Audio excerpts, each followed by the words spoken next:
L'art de la guerre, article 5. Sun Tzu dit : généralement le commandement du grand nombre est le même que pour le petit nombre. Ce n'est qu'une question d'organisation. Contrôler le grand et le petit nombre n'est qu'une seule et même chose. Ce n'est qu'une question de formation et de transmission des signaux. Ayez le nom de tous les officiers, tant généraux que subalternes. Inscrivez-les dans un catalogue à part, avec la note des talents et de la capacité de chacun d'eux, afin de pouvoir les employer avec avantage lorsque l'occasion en sera venue. Faites en sorte que tous ceux que vous devez commander soient persuadés que votre principale attention est de les préserver de tout dommage. Les troupes que vous ferez avancer contre l'ennemi doivent être comme des pierres que vous lancerez contre des œufs. De vous à l'ennemi, il ne doit y avoir d'autre différence que celle du fort au faible, du vide au plein. La certitude de subir l'attaque de l'ennemi sans subir une défaite est fonction de la combinaison entre l'utilisation directe et indirecte des forces. Directe, fixer et distraire. Indirecte, rompre là où le coup n'est pas anticipé. Usez généralement des forces directes pour engager la bataille et des forces indirectes pour remporter la décision. Les ressources de ceux qui sont habiles dans l'utilisation des forces indirectes sont aussi infinies que celles des cieux et de la terre, et aussi inépuisables que le cours des grandes rivières. Attaquez à découvert, mais soyez en vainqueurs en secret. Voilà, en peu de mots, en quoi consiste l'habileté et toute la perfection même du gouvernement des troupes. Le grand jour et les ténèbres, l'apparent et le secret, voilà tout l'art. Ceux qui le possèdent sont comparables au ciel et à la terre, dont les mouvements ne sont jamais sans effet. Ils ressemblent aux fleuves et aux mers dont les eaux ne sauraient tarir. Fussent-ils plongés dans les ténèbres de la mort, ils peuvent revenir à la vie. Comme le soleil et la lune, ils ont le temps où il faut se montrer et celui où il faut disparaître. Comme les 4 saisons, ils ont les variétés qui leur conviennent, comme les 5 tons de la musique, les 5 couleurs, les 5 goûts. Ils peuvent aller à l'infini. Car qui a jamais entendu tous les airs qui peuvent résulter de la différente combinaison des tons? Qui a jamais vu ce que peuvent présenter les couleurs différemment nuancées? Qui a jamais savouré tout ce que les goûts différemment tempérés peuvent offrir d'agréable ou de piquant? On n'assigne cependant que 5 couleurs et 5 sortes de goûts. Dans l'art militaire et dans le bon gouvernement des troupes, il n'y a certes que 2 sortes de forces, leur combinaison étant sans limite, personne ne peut toutes les comprendre. Ces forces sont mutuellement productives et agissent entre elles. Ce serait, dans la pratique, une chaîne d'opérations dont on ne saurait voir le bout, tels ces anneaux multiples et entremêlés qu'il faut assembler pour former un annulaire. C'est comme une roue en mouvement qui n'a ni commencement ni fin. Dans l'art militaire, chaque opération particulière a des parties qui demandent le grand jour et des parties qui veulent les ténèbres du secret. Vouloir les assigner, cela ne se peut. Les circonstances peuvent seules les faire connaître et les déterminer.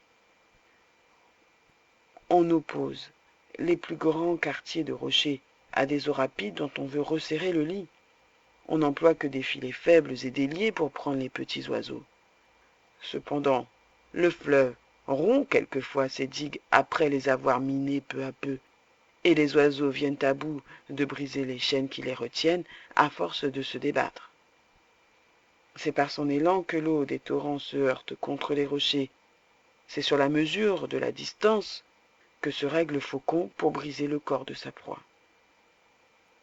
Ceux-là possèdent véritablement l'art de bien gouverner les troupes, qui ont su et qui savent rendre leur puissance formidable, qui ont acquis une autorité sans bornes, qui ne se laissent abattre par aucun événement, quelque fâcheux qu'il puisse être, qui ne font rien avec précipitation, qui se conduisent, lors même qui sont surpris, avec le sang-froid qu'ils ont ordinairement dans les actions méditées et dans les cas prévus longtemps auparavant, et qui agissent toujours, dans tout ce qu'ils font, avec cette promptitude qui n'est guère que le fruit de l'habileté, jointe à une longue expérience.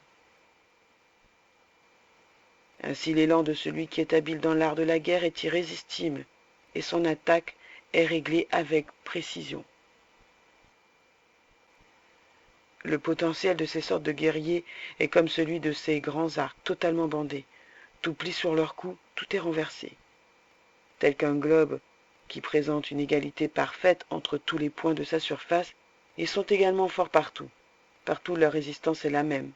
Dans le fort de la mêlée et d'un désordre apparent, ils savent garder un ordre que rien ne saurait interrompre. Ils font naître la force du sein même de la faiblesse, ils font sortir le courage et la valeur du milieu de la poltronnerie et de la pusillanimité. Mais savoir garder un ordre merveilleux au milieu même du désordre, cela ne se peut sans avoir fait auparavant de profondes réflexions sur tous les événements qui peuvent arriver. Faire naître la force du sein même de la faiblesse, cela n'appartient qu'à ceux qui ont une puissance absolue et une autorité sans borne. Par le mot puissance, il ne faut pas entendre ici domination, mais cette faculté qui fait qu'on peut réduire en acte tout ce qu'on se propose. Savoir faire sortir le courage et la valeur du milieu de la poltronnerie et de la pusillanimité, c'est être héros soi-même, c'est être plus que héros, c'est être au-dessus des plus intrépides. Un commandant habile recherche la victoire dans la situation et ne l'exige pas de ses subordonnés. Quelque grand, quelque merveilleux que tout cela paraisse, j'exige cependant quelque chose de plus encore de ceux qui gouvernent les troupes. C'est l'art de faire mouvoir à son gré les ennemis. Ceux qui le possèdent, cet art admirable, disposent de la contenance de leurs gens et de l'armée qu'ils commandent, de telle sorte qu'ils font venir l'ennemi toutes les fois qu'ils le jugent à propos. Ils savent faire des libéralités quand il convient, ils en font même à ceux qu'ils veulent vaincre. Ils donnent à l'ennemi et l'ennemi reçoit, il lui abandonne et il vient prendre. Ils sont prêts à tout, ils profitent de toutes les circonstances. Toujours méfiants, ils font surveiller les subordonnés qu'ils emploient, et se méfiant d'eux-mêmes, ils ne négligent aucun moyen qui puisse leur être utile. Ils regardent les hommes contre lesquels ils doivent combattre comme des pierres ou des pièces de bois qui seraient chargées de faire rouler de haut en bas. La pierre et le bois n'ont aucun mouvement de leur nature. S'ils sont une fois en repos, ils n'en sortent pas d'eux-mêmes, mais ils suivent le mouvement qu'on leur imprime. S'ils sont carrés, ils s'arrêtent d'abord, s'ils sont ronds, ils roulent jusqu'à ce qu'ils trouvent une résistance plus forte que la force qui leur était imprimée. Faites en sorte que l'ennemi soit entre vos mains comme une pierre de figure ronde que vous auriez à faire rouler d'une montagne qui aurait 1000 toises de haut. La force qui lui est imprimée est minime, et les résultats sont énormes. C'est en cela qu'on reconnaîtra que vous avez de la puissance et de l'autorité.